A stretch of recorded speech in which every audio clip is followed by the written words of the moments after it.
Channel खाता तरफ आपण मानक अभिनंदन। से माँ पाखे पिले गोटे मिनिट साइलेंस करवा साइलेंस ओवर माँ।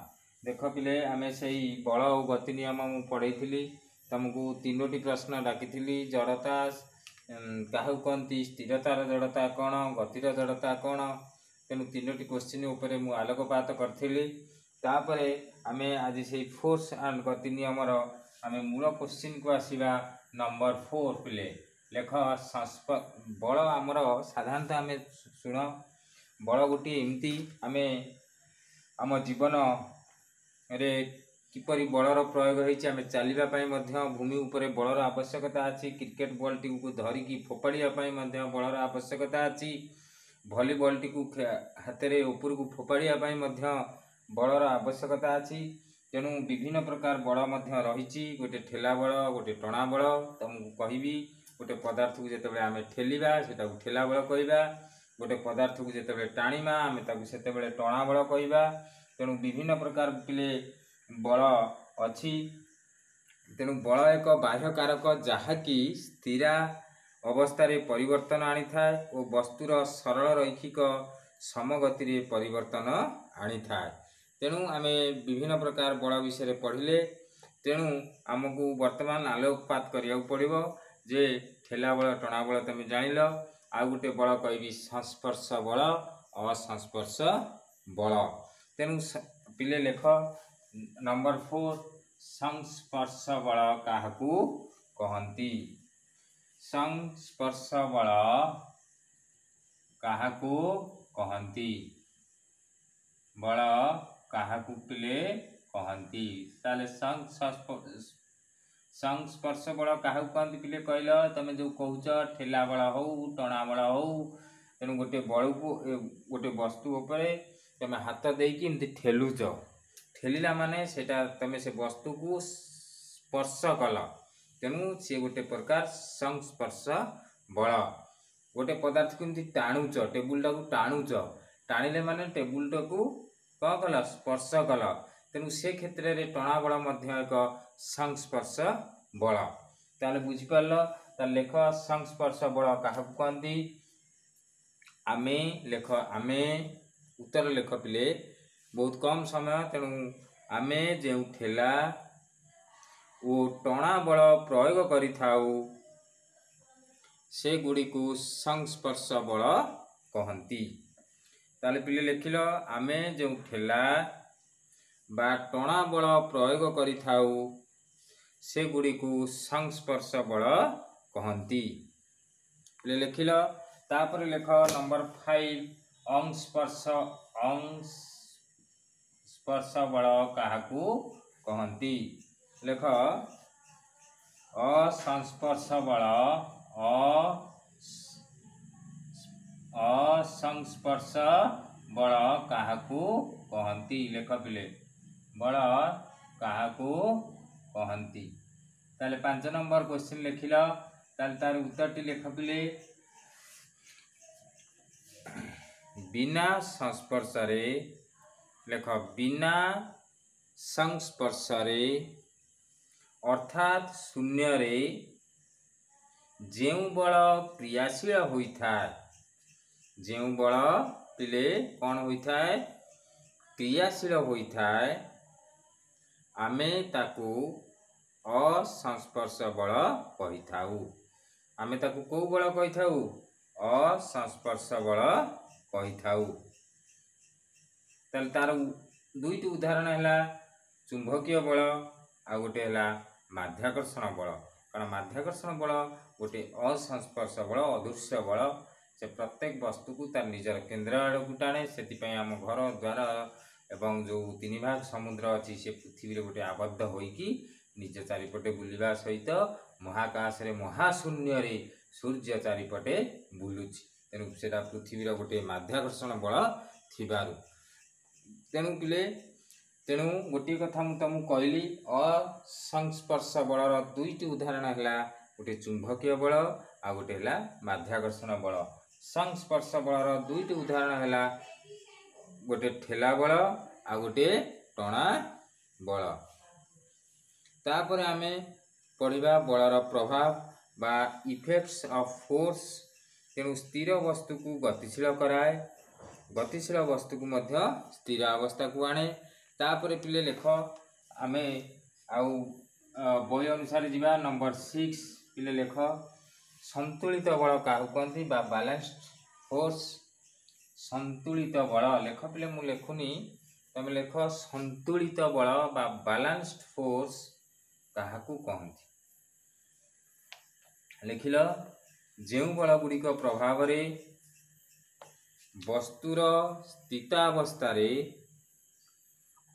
बा गतिर अवस्था रे कौनसी परिवर्तन करे नाही जो बल गुड़िक प्रभाव रे वस्तुर स्थितावस्था रे बा गतिर अवस्था रे कौनसी परिवर्तन करे नाही से गुड़ी को संतुलित बल कहती से गुड़ी को की बल कहती संतुलित बल तापर पिले लेख असंतुलित बल क्या कहती लेख असंतुलित बल क्या कहती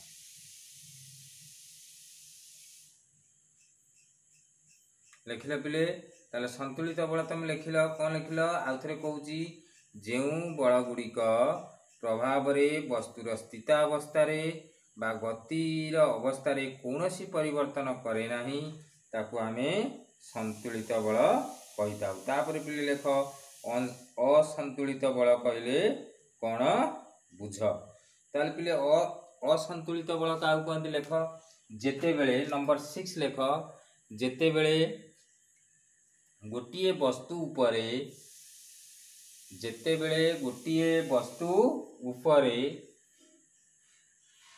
अनेक गुड़िए बल क्रियाशील हुए अनेक गुड़िए बल क्रियाशील हुए ता तो क्रियाशील माने तुम वस्तु काटी धर स्टार्ट होनी तुम ठेलुच ठेलिला बेले काटी जो गड़ुची ता अर्थ तुम बल से क्रियाशील है बुझीपार कथाटा आ तुम ठेलुच देखला बेलू कारटी कौन अच्छी स्थिर अच्छी से तुम बल क्रियाशील होना तेणु जो उद्देश्य बल प्रयोग कर से उद्देश्य तुम पूरण है आम कह बलटी क्रियाशील है क्रियाशील शब्द बुझीपार पिले ताल लेख जेते बेले गोटे वस्तु उपरे अनेक गुड़िए बल क्रियाशील हुए जदि ये बल गुड़िकर परिणाम वस्तु उपरे शून्य न हुए वस्तु उपरे कौन न हुए शून्य न हुए से ही बल गुड़ी को असंतुलित बल कहते शून्य हो गले तो पिले वस्तुटी कुआड़े जीवनी सपोज तुम गोटे उदाहरण पिले कहूँ गोटे काठ गंडी को एकरे माने रसी बंधाई एकरे रसी बंधाई एकरे 4 जन टाणुचनी एकर मध्य 4 जन टाणुचनी किंतु जिते विपरीत मुखरे एमती टणाटणी होउचंती एमती देखला बेलू काठ खंडटी कुआड़े आ गतिशील होना सेते बेले क्रियाशील परिमाण बल होउची शून्य किंतु शून्य हेनी जिते असंतुलित बल हम से शून्य हेनी जेतु जिते शून्य हम जानवा संतुलित बल जिते एक 3 जन टाणुचनी एक 4 जन टाणुचनी किंतु जिते टाणिले 4 जनकर बल अधिक तेणु एमाने टाणीदेले काठ गड़टा इाड़ को गति कला सेते मु कहबी शून्य है नहीं क्रियाशील बलर परिमाण ताले असंतुलित बल लिखिल कौन लिखिल बल क्रियाशील हुए जदि बल गुड़िकर परिणाम वस्तु उपरे शून्य न हुए से बल गुड़ी को असंतुलित बल इनबालांस्ड नुहे अनबालांस्ड यूएन अनबालांस्ड फोर्स कहती तापरे न्यूटन कर प्रथम गति नियम मु वर्तमान कहबी लेख न्यूटन कर ताले आ गोटे कथा लेख दे न्यूटन कर प्रथम गति नियम विषय आम पढ़ा तेणु लेख न्यूटन कर नंबर 7 न्यूटन कर प्रथम गति नियम विषय रे विस्तृत विवरणी दियो लिखल पिले 7 नंबर प्रश्न ताले गोटे लेख न्यूटन कर प्रथम नियमटी है गोटे वस्तु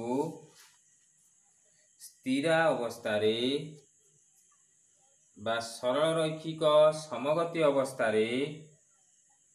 अनवरत रही थाए जे पर्यंत तार सेई अवस्था को परिवर्तन करिबा पाई कौनसी बाह्य बल वस्तु उपरे प्रयोग करा जाई न थाए।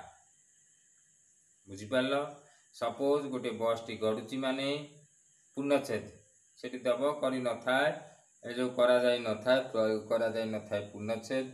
सपोज एक अर्थर मर्म टिके बुझ बा तत्व टिके बुझ गोटे बस टी जेतेबेले गति करुची तेणु सरल रेखारे से सेमती गति करुथुव जे पर्यंत ड्राइवर टी ब्रेक न मारी जेतेबेले ता उपरे बाह्य बल प्रयोग करा जाई न थाए से पर्यंत वस्तुटी यदि सरल रैखिक गति अवस्था गति करथाए ताले गति करुथिबो यदि स्थिर अवस्था थाए सेमती स्थिर थिबो।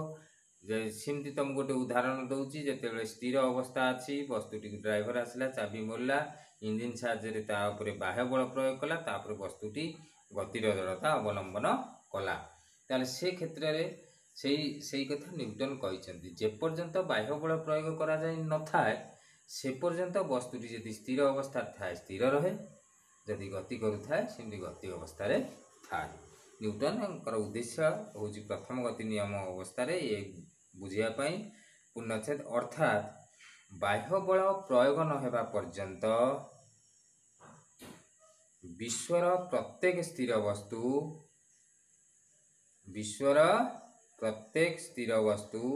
स्थिर अवस्था रे रही थाए किंबा गतिशील वस्तु एक सरल रेखारे समगति रे गति करिथाए किंबा गतिशील वस्तु एक सरल रेखारे समगति रे गति करिथाए।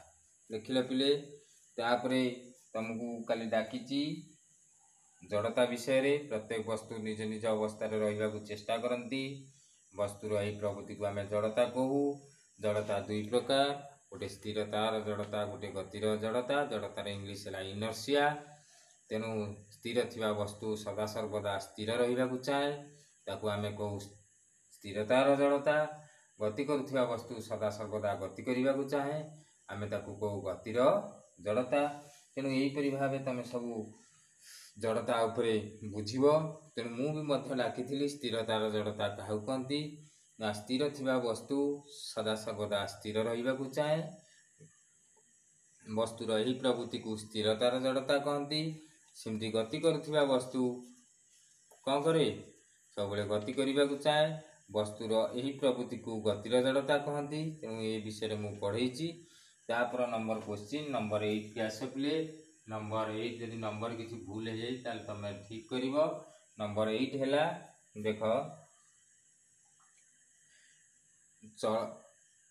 चलता स्थिर थिबा बस रे लेख 7 नंबर 8 स्थिर थिबा बस रे किछि नधरी ठिया होइथिले वस्तुटी हठात गति कले बा बसटी हठात गति कले आमे पछको झुंकी पड़ू कहीं यार वैज्ञानिक कारण दर्शाओ। ताले 8 नंबर प्रश्न पिले लिखिल जे स्थिर थिबा बस उपरे आमे ठिया होइथिले बसटी हठात गति कले आमे पछको झुंकी पड़ू कहीं यार वैज्ञानिक कारण दर्शाओ। ताले उत्तर है देख स्थिर बस भितरे किछि नधरी यात्री ठिया होइथांती किछि नधरी यात्री ठिया होइथांती पूर्णच्छेद बस हठात गति कले यात्री पछकू झुंकी पड़ती कारण यात्रींकर पाद बस सहित लगी थाए तेणु बसटी जेतेबेले स्थिर थाए सेतेबेले यात्रींकर पाद सहित देह शरीर मध्य स्थिर थाए किंतु सेठी लेख किंतु बसटी हठात गति कले ठिया होइथिबा यात्रीर पाद मध्य कारण बस को लगी थाए पाद मध्य गतिर जड़ता अवलंबन करे किंतु शरीर स्थिर तार पूर्व भली स्थिर तार जड़ता कौन करे पिले ସ୍ଥିରତାର ଜଡ଼ତା ଅବଲମ୍ବନ କରେ। ତେଣୁ ଆମେ ଯଦି ବସ୍ରେ କିଛି ନ ଧରି ଠିଆ ହେବା ତାହେଲେ ଶରୀର ରହିଲା ଯେଉଁଠି ଅଛି ସେଠି ରହିବାକୁ ଚାହିଁବ, ପାଦଟା ଆଗକୁ ପଳେଇଲା। କାରଣ ପାଦ ବସ୍ ସହିତ ଗତିର ଜଡ଼ତା ଅବଲମ୍ବନ କଲା, ପାଦଟା ଗତିର ଜଡ଼ତା ଅବଲମ୍ବନ କଲା। ସେଥିପାଇଁ ଶରୀର ଆମର ପଛକୁ ଅଛି, ଆମେ ପଛକୁ ଝୁଙ୍କି ପଡ଼ୁଛୁ। କଥାଟା ବୁଝିପାରିଲ? ତାହେଲେ ଲେଖିପାରିବ ତମେ। ଆଉ ଥରେ ତମକୁ କହୁଛି, କାରଣ ଆମେ ଯଦି ବସ୍ରେ ଏମିତି ଚିତ୍ପଟାଙ୍ଗ ହେଇ ପିଲା ଏମିତି ଶୋଇଯିବା ତାହେଲେ ଶରୀରର ତ ସବୁ ଅଂଶ ବସ୍ରେ ଲାଗିଗଲା। ତେଣୁ ବସ୍ଟି ଯେତେବେଳେ ଗତି କରୁଛି, ତେଣୁ ଗତିର ଜଡ଼ତା ଆମ ସବୁ ଶରୀର ଅବଲମ୍ବନ କଲା, ଆମେ ଆଉ ପଛକୁ ଝୁଙ୍କିବା ନାହିଁ। କିନ୍ତୁ ଆମେ ଖାଲି ଠିଆ ହେଇଛେ ମାନେ ଆମ ପାଦଟି ବସ୍କୁ ଲାଗିଛି, ଶରୀରଟା ଉପର ଅଂଶରେ ବାୟୁରେ ଅଛି। ତେଣୁ ବସ୍ଟି ଯେତେବେଳେ ହଠାତ୍ ଗତି କରିବ, ଆମ ଶରୀର ପାଦ ମଧ୍ୟ ହଠାତ୍ ଗତି କରିବ, କିନ୍ତୁ ଶରୀର ଯେଉଁଠି ସେଇଠି ଅଛି। ତେଣୁ ଯେଉଁଠି ସେଇଠି ଅଛି ମାନେ ପାଦ ଆଗକୁ ପଳେଇଲା, ଶରୀର ପଛକୁ ଆଇଲା, ତେଣୁ ଆମେ ପଛକୁ ଝୁଙ୍କି ପଡ଼ିବା। ସେଇ କଥା ତାହେଲେ ତମେ ଲେଖିଥିବ ନିଶ୍ଚିତ। ଆଉ ଥରେ ଡାକି ଦେଉଛି, ନୋଟ୍ କର, ବୁଝିଲ ତ? ତେଣୁ ସ୍ଥିର ବସ୍ ଭିତରେ କିଛି ନ ଧରି ଯାତ୍ରୀ ଠିଆ ହୋଇଥାନ୍ତି। ପୂର୍ଣ୍ଣଚ୍ଛେଦ। ବସ୍ ହଠାତ୍ ଗତି କଲେ ଯାତ୍ରୀ ପଛକୁ ଝୁଙ୍କି ପଡ଼ନ୍ତି, କାରଣ ଯାତ୍ରୀମାନଙ୍କ ପାଦ ବସ୍ ସହ ଲାଗି ରହିଥାଏ। ବସ୍ଟି ଗତି କଲେ ପାଦ ମଧ୍ୟ ଆଗକୁ ଗତି କରେ। ପୂର୍ଣ୍ଣଚ୍ଛେଦ। କିନ୍ତୁ ଯାତ୍ରୀମାନଙ୍କର ଶରୀର ଅନ୍ୟ ଅଂଶ ସ୍ଥିରତାର ଜଡ଼ତା ଯୋଗୁଁ ନିଜ ନିଜ ସ୍ଥାନରେ ସ୍ଥିର ରହିଥାନ୍ତି, ଫଳରେ ଯାତ୍ରୀମାନେ ପଛକୁ ଝୁଙ୍କି ପଡ଼ନ୍ତି। ଯାହା ହଉ, ଆଉ ତମର କୋର୍ସ ଗୁଡ଼ିକ ପ୍ରାୟ ପରିବର୍ତ୍ତନ ହୋଇଛି। ତେଣୁ ସେଥିପାଇଁ ଆମେ ସିଲାବସ୍ ଗୁଡ଼ିକୁ ଦେଖିବୁ, ଭଲ କି ଯାଞ୍ଚ କରି ସେ ଅନୁସାରେ ପଢ଼େଇବୁ। ମୁଁ ଭାବୁଛି ନବମରେ ଏ ବର୍ଷ ଫୁଲ୍ ଯାହା ଅଛି ତମର ପଢ଼େଇ ଦେବି। କାରଣ ତମେ ଯେତେବେଳେ ଦଶମରେ ପଢ଼ିବ, ଏ ପାଠ ଗୁଡ଼ିକ ନିଶ୍ଚିତ ଦଶମ ସହିତ ଲିଙ୍କ ଅଛି। ତେଣୁ ଯେହେତୁ ତମେ ତ ବୋର୍ଡ଼ ପରୀକ୍ଷା ଦେଉନ ନା, ତେଣୁ ତମର ପରସେଣ୍ଟେଜ୍ ର ଅର୍ଥ କିଛି ନାହିଁ। ତମର ଗୁଣାତ୍ମକ ଶିକ୍ଷାଦାନ ଗ୍ରହଣ କରିବା ହେଉଛି ତମ ପାଇଁ ଗୋଟେ ମାନେ ନିହାତି ଆବଶ୍ୟକ। ସେଥିପାଇଁ ମୁଁ କହୁଛି, କୋର୍ସ ଅନୁସାରେ ଯାହା କଟିଛି ତମେ ରିଭିଜନ୍ କର। କିନ୍ତୁ ମୋ ଦାୟିତ୍ୱ ହେଲା ନବମର ମୂଳରୁ ଶେଷ ଯାକେ ବିଟ୍ ବାଇ ବିଟ୍ ପଢ଼େଇବି। ଆଉ କିନ୍ତୁ ଦଶମ ଶ୍ରେଣୀଙ୍କର କୋର୍ସ ଅନୁସାରେ ପଢ଼େଇବି, କାରଣ ତାଙ୍କର ଏଇଟା ଜୀବନର ଗୋଟେ ବୋର୍ଡ଼ ପରୀକ୍ଷା, ଶେଷ ପରୀକ୍ଷା। ସେମାନଙ୍କର ସମସ୍ତେ ଚାହିଁବେ ଆମେ କେମିତି ପରସେଣ୍ଟେଜରେ ଆଗକୁ ଯିବୁ। ତେଣୁ ଆମେ ଏତେ ଇଆଡ଼ୁ ସିଆଡ଼ୁ ପଢ଼େଇକି କିଛି ଲାଭ ନାହିଁ। ତାଙ୍କୁ ଯେତିକି କୋର୍ସ ଅଛି ସେଇ ଅନୁସାରେ ଆମେ ଦଶମଙ୍କର ପଢ଼େଇବୁ। କିନ୍ତୁ ନବମ ପିଲାଙ୍କୁ ମୁଁ ଯାହା ଅନୁଭବ କରୁଛି, ନବମ ଆଉ ଅଷ୍ଟମଙ୍କର ସମ୍ପୂର୍ଣ୍ଣ ଆମେ ପଢ଼େଇବା। କାରଣ ଆମର ଆଗକୁ ଏଇଟା ବହୁତ ଦରକାର ଜୀବନରେ।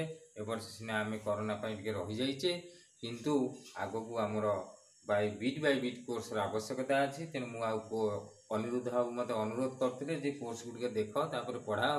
କିନ୍ତୁ ମୁଁ ସେଥିପାଇଁ ଭୂକ୍ଷେପ ନ କରି ମୁଁ ସମ୍ପୂର୍ଣ୍ଣ ପଢ଼ିବାକୁ ଚେଷ୍ଟା କରୁଛି। ତଥାପି କାଲି ଆମେ ଅନିରୁଦ୍ଧ ବାବୁ ଦେଖିବେ, ମୋତେ କହିବେ, ମୁଁ ସେଇ ଅନୁସାରେ ପଢ଼େଇବି। ଏବଂ ତମମାନଙ୍କର କମେଣ୍ଟ କ'ଣ ରହିବ ମୁଁ ସେଇଟା ଟିକେ ଚାହୁଁଛି। ତମମାନଙ୍କର ଯଦି କମେଣ୍ଟ ରହିବ, ନାହିଁ ସାର୍ କୋର୍ସ ଅନୁସାରେ ପଢ଼ାନ୍ତୁ, ତାହେଲେ ମୁଁ ଶୀଘ୍ର କୋର୍ସ ଅନୁସାରେ ପଢ଼େଇବି।